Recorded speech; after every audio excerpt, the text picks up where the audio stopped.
அப்போஸ்தலர் 10ஆம் அதிகாரம். இத்தாலியா பட்டாளம் எனப்பட்ட பட்டாளத்திலே 100க்கு அதிபதியாகிய கொர்நெலியு என்னும் பேர் கொண்ட ஒரு மனுஷன் செசரியா பட்டணத்திலே இருந்தான். அவன் தேவ பக்தி உள்ளவனும் தன் வீட்டார் அனைவரோடும் தேவனுக்கு பயந்தவனுமாயிருந்து ஜனங்களுக்கு மிகுந்த தருமங்களை செய்து எப்பொழுதும் தேவனை நோக்கி ஜெபம் பண்ணி கொண்டிருந்தான். பகலிலே ஏறக்குறைய 9ஆம் மணி நேரத்திலே தேவனுடைய தூதன் தன்னிடத்தில் வரவும் கொர்நெலியுவே என்று அழைக்கவும் பிரத்யட்சமாய் தரிசனம் கண்டு அவனை உற்று பார்த்து பயந்து, ஆண்டவரே, என்ன என்றான். அப்பொழுது அவன், உன் ஜெபங்களும் உன் தருமங்களும் தேவனுக்கு நினைப்பூட்டுதலாக அவர் சந்நிதியில் வந்தெட்டி இருக்கிறது. இப்பொழுது நீ யோப்பா பட்டணத்துக்கு மனுஷரை அனுப்பி பேதுரு என்று மறுபெயர் கொண்ட சீமோனை அனுப்பி அவன் தோல் பதனிடுகிறவனாகிய சீமோன் என்னும் ஒருவனிடத்திலே தங்கியிருக்கிறான். அவனுடைய வீடு கடலோரத்தில் இருக்கிறது. நீ செய்ய வேண்டியது அவன் உனக்கு சொல்லுவான் என்றான். கொர்நெலியு தன்னுடனே பேசின தேவதூதன் போன பின்பு தன் வீட்டு மனுஷரில் 2 பேரையும் தன்னிடத்தில் சேவிக்கிற போர் சேவகரில் தேவ பக்தி உள்ள ஒருவனையும் அழைத்து எல்லாவற்றையும் அவர்களுக்கு விவரித்து சொல்லி அவர்களை யோப்பா பட்டணத்துக்கு அனுப்பினான். மறுநாளிலே அவர்கள் பிரயாணப்பட்டு அந்த பட்டணத்துக்கு சமீபித்து வருகையில் பேதுரு 6ஆம் மணி நேரத்திலே ஜெபம் பண்ணும்படி மேல் வீட்டில் ஏறினான். அவன் மிகுந்த பசி அடைந்து சாப்பிட மனதாயிருந்தான். அதற்கு அவர்கள் ஆயத்தம் பண்ணுகையில் அவன் ஞானதிஷ்டி அடைந்து வானம் திறந்திருக்கிறதாகவும் 4 முனைகளும் கட்டப்பட்ட பெரிய துப்பட்டியைப் போல ஒரு விதமான கூடு தன்னிடத்தில் இறங்கி தரையில் விடப்பட்டிருக்கிறதாகவும் அதிலே பூமியிலுள்ள சகல விதமான 4 கால் ஜீவன்களும் காட்டு மிருகங்களும் ஊரும் பிராணிகளும் ஆகாயத்து பறவைகளும் இருக்கிறதாகவும் கண்டான். அல்லாமலும் பேதுருவே, எழுந்திரு, அடித்து புசி என்று அவனுக்கு சொல்லும் ஒரு சத்தம் உண்டாயிற்று. அதற்கு பேதுரு, அப்படியல்ல ஆண்டவரே, தீட்டும் அசுத்தவுமாய் இருக்கிற யாதொன்றையும் நான் ஒரு காலம் புசித்ததில்லை என்றான். அப்பொழுது தேவன், சுத்தமாக்கினவைகளை நீ தீட்டாக எண்ணாதே என்று 2ஆம் தரமும் சத்தம் அவனுக்கு உண்டாயிற்று. 3ஆம் தரமும் அப்படியே உண்டாயிற்று. பின்பு அந்த கூடு திரும்ப வானத்துக்கு எடுத்து கொள்ளப்பட்டது.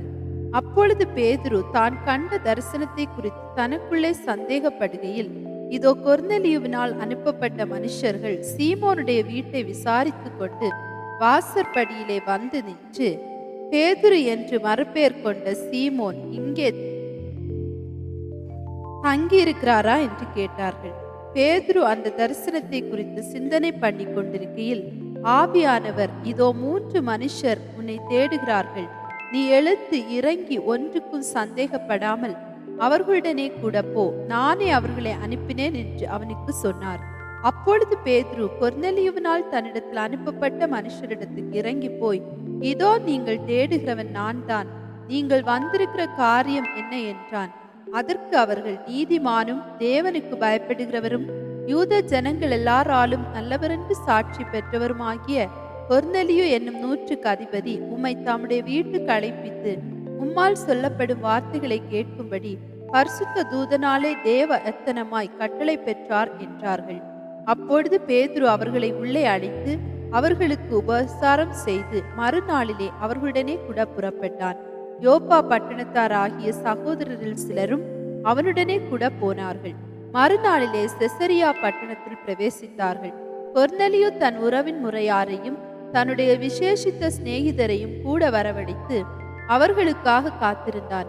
பேதுரு உள்ளே பிரவேசிக்கிற பொழுது கொர்நெலியு அவனுக்கு எதிர்கொண்டு போய் அவன் பாதத்தில் விழுந்து பணிந்து கொண்டான். பேதுரு அவனை தூக்கி எடுத்து, எழுந்திரும், நானும் ஒரு மனுஷன்தான் என்றான். அவனுடனே பேசிக்கொண்டு உள்ளே போய் அநேகர் கூடி வந்திருக்கிறதை கண்டு அவர்களை நோக்கி, அந்நிய ஜாதியானோடே கலந்து அவனிடத்தில் போக்குவரவாய் இருப்பது யூதனானவனுக்கு விலக்கப்பட்டிருக்கிறது என்று நீங்கள் அறிந்திருக்கிறீர்கள். அப்படி இருந்தும் எந்த மனுஷனையும் தீட்டுள்ளவன் என்றும் அசுத்தன் என்றும் நான் சொல்லாதபடிக்கு தேவன் எனக்கு காண்பித்திருக்கிறார். ஆகையால் நீங்கள் என்னை அழைப்பித்த போது நான் எதிர்பேசாமல் வந்தேன். இப்போதும் என்ன காரியத்துக்காக என்னை அழைப்பித்தீர்கள் என்று கேட்கிறேன் என்றான். அதற்கு கொர்நெலியு, 4 நாளைக்கு முன்னே இந்நேரத்திலே நான் உபவாசித்து 9ஆம் மணி நேரத்தில் என் வீட்டிலே ஜெபம் பண்ணி கொண்டிருந்தேன். அப்பொழுது பிரகாசமுள்ள வஸ்திரம் தரித்த மனுஷன் ஒருவன் எனக்கு முன்பாக நின்று, கொர்நெலியுவே, உன் ஜெபம் கேட்கப்பட்டது, உன் தான தருமங்கள் தேவ சந்நிதியில் நினைத்தருளப்பட்டது. யோப்பா பட்டணத்துக்கு ஆள் அனுப்பி பேதுரு என்று மறுபெயர் கொண்ட சீமோனை வரவழைப்பாயாக. அவன் கடலோரத்திலே தோல் பதனிடுகிறவனாகிய சீமோனுடைய வீட்டிலே தங்கி இருக்கிறான். அவன் வந்து உன்னிடத்தில் பேசுவான் என்றார். அந்தபடியே நான் உடனே உம்மிடத்திற்கு ஆள் அனுப்பினேன். நீர் வந்தது நல்ல காரியம். தேவனாலே உமக்கு கட்டளையிடப்பட்ட யாவையும் கேட்கும்படிக்கு நாங்கள் எல்லாரும் இப்பொழுது இங்கே தேவ சமூகத்தில் கூடியிருக்கிறோம் என்றான். அப்பொழுது பேதுரு பேசத் தொடங்கி, தேவன் பட்சபாதம் உள்ளவர் அல்ல என்றும், எந்த ஜனத்திலாயினும் அவருக்கு பயந்திருந்து நீதியை செய்கிறவன் எவனோ அவனே அவருக்கு உகந்தவன் என்றும் நிச்சயமாய் அறிந்திருக்கிறேன். எல்லாருக்கும் கர்த்தராயிருக்கிற இயேசு கிறிஸ்துவை கொண்டு அவர் சமாதானத்தை சுவிசேஷமாய் கூறி இஸ்ரவேல் புத்திரருக்கு அனுப்பின வார்த்தையை அறிந்திருக்கிறீர்களே. யோவான் ஞானஸ்நானத்தை குறித்து பிரசங்கித்த பின்பு கலிலேயா நாடு முதற்கொண்டு யூதேயா தேசமெங்கும் நடந்த சங்கதி இதுவே. நசரேனாகிய இயேசுவை தேவன் பரிசுத்த ஆவியினாலும் வல்லமையினாலும் அபிஷேகம் பண்ணினார். தேவன் அவருடனே கூட இருந்தபடியினாலே அவர் நன்மை செய்கிறவராயும் பிசாசின் வல்லமையில் அகப்பட்ட யாவரையும் குணமாக்குகிறவராயும் சுற்றித் திரிந்தார். யூதருடைய தேசத்திலும் எருசலேமிலும் அவர் செய்தவைகள் எல்லாவற்றிற்கும் நாங்கள் சாட்சிகளாயிருக்கிறோம். அவரை மரத்திலே தூக்கி கொலை செய்தார்கள். 3ஆம் நாளிலே தேவன் அவரை எழுப்பி பிரத்யட்சமாய் காணும்படி செய்தார். ஆயினும் எல்லா ஜனங்களுக்கும் பிரத்யட்சமாகும்படி செய்யாமல் அவர் மரித்தோர்ந்து எழுந்த பின்பு அவரோட புசித்து குடித்தவர்களும் தேவனால் முன்பு நியமிக்கப்பட்ட சாட்சிகளும் ஆகிய எங்களுக்கே பிரத்யட்சமாகும்படி செய்தார். அன்றியும் அவரே உயிரோடு இருக்கிறவர்களுக்கும் மரித்தோர்களுக்கும் தேவனால் ஏற்படுத்தப்பட்ட நியாயாதிபதி என்று ஜனங்களுக்கு பிரசங்கிக்கவும் சாட்சியாக ஒப்புவிக்கவும் அவர் எங்களுக்கு கட்டளையிட்டார்.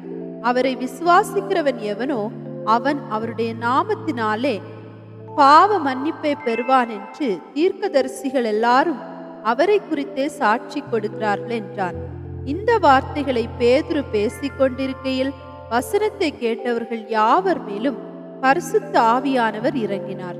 அவர்கள் பல பாஷைகளை பேசுகிறதையும் தேவனை புகழுகிறதையும் பேதுருவோடே கூட வந்திருந்த விருத்த சேதனம் உள்ள விசுவாசிகள் கேட்கும்போது பரிசுத்த ஆவியின் வரம் புறஜாதிகள் மேலும் பொழிந்தருளப்பட்டதை குறித்து பிரமித்தார்கள். அப்பொழுது பேதுரு, நம்மை போல பரிசுத்த ஆவியை பெற்ற இவர்களும் ஞானஸ்நானம் பெறாதபடிக்கு எவனாகிலும் தண்ணீரை விலக்கலாமா என்று சொல்லி கர்த்தருடைய நாமத்தினாலே அவர்களுக்கு ஞானஸ்நானம் கொடுக்கும்படி கட்டளையிட்டான். அப்பொழுது சில நாள் அங்கே தங்கும்படி அவனை வேண்டிக் கொண்டார்கள். அப்போஸ்தலர் 11ஆம் அதிகாரம். புறஜாதியாரும் தேவ வசனத்தை ஏற்றுக்கொண்டார்கள் என்று யூதேயாவில் இருக்கிற அப்போஸ்தலரும் சகோதரரும் கேள்விப்பட்டார்கள். பேதுரு எருசலேமுக்கு திரும்பி வந்த போது விருத்த சேதனம் உள்ளவர்கள் அவனை நோக்கி, விருத்த சேதனம் இல்லாத மனுஷரிடத்தில் நீர் போய் அவர்களோட போஜனம் பண்ணினீர் என்று அவனோட வாக்குவாதம் பண்ணினார்கள். அதற்கு பேதுரு காரியத்தை முதலிலிருந்து வரிசையாய் அவர்களுக்கு விவரிக்க தொடங்கி, நான் யோப்பா பட்டணத்தில் ஜெபம் பண்ணி கொண்டிருந்த போது ஞானதிஷ்டி அடைந்து ஒரு தரிசனத்தை கண்டேன். அதென்னவென்றால் 4 முனைகளும் கட்டப்பட்ட பெரிய துப்பட்டியைப் போல ஒரு கூடு வானத்திலிருந்து என்னிடத்தில் இறங்கி வந்தது. அதிலே நான் உற்று பார்த்து கவனிக்கிற போது பூமியில் உள்ள 4 கால் ஜீவன்களையும் காட்டு மிருகங்களையும் ஊரு பிராணிகளையும் ஆகாயத்து பறவைகளையும் கண்டேன். அல்லாமலும் பேதுருவே, எழுந்திரு, அடித்து புசி என்று என்னுடனே சொல்லுகிற சத்தத்தையும் கேட்டேன். அதற்கு நான், ஆண்டவரே, அப்படி அல்ல, தீட்டும் அசுத்தவுமாய் இருக்கிற யாதொன்றும் ஒரு காலம் என் வாய்க்குள்ளே போனதில்லை என்றேன். 2ஆம் தரமும் வானத்திலிருந்து சத்தம் உண்டாகி, தேவன் சுத்தமாக்கினவைகளை நீ தீட்டாக எண்ணாதே என்று மறுமொழி சொல்லிட்டு, இப்படி 3 தரம் சம்பவித்த பின்பு எல்லாம் வானத்துக்கு திரும்ப எடுத்துக்கொள்ளப்பட்டது. உடனே செசரியாவிலிருந்து என்னிடத்திற்கு அனுப்பப்பட்ட 3 மனுஷர் நான் இருந்த வீட்டுக்கு முன்னே வந்து நின்றார்கள்.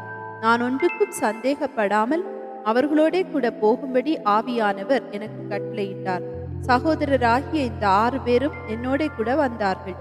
அந்த மனுஷனுடைய வீட்டுக்குள் பிரவேசித்தோம். அவனோ தன் வீட்டிலே ஒரு தேவதூதன் நிற்கிறதை கண்டதாகவும் யோப்பா பட்டணத்தில் இருக்கிற பேதுரு என்று மறுபெயர் கொண்ட சீமோனை அழைக்கும்படிக்கு மனுஷரை அவ்விடத்திற்கு அனுப்பு. நீயும் உன் வீட்டார் அனைவரும் ரட்சிக்கப்படுவதற்கு ஏதுவான வார்த்தைகளை அவன் உனக்கு சொல்லுவான் என்று அந்த தூதன் தனக்கு சொன்னதாகவும் எங்களுக்கு அறிவித்தான். நான் பேசத் தொடங்கின போது பரிசுத்த ஆவியானவர் ஆதியிலே நம்மேல் இறங்கினது போலவே அவர்கள் மேலும் இறங்கினார். யோவான் ஜலத்தினாலே ஞானஸ்நானம் கொடுத்தான், நீங்களோ பரிசுத்த ஆவியினாலே ஞானஸ்நானம் பெறுவீர்கள் என்று கர்த்தர் சொன்ன வார்த்தையை அப்பொழுது நினைவு கூர்ந்தேன்.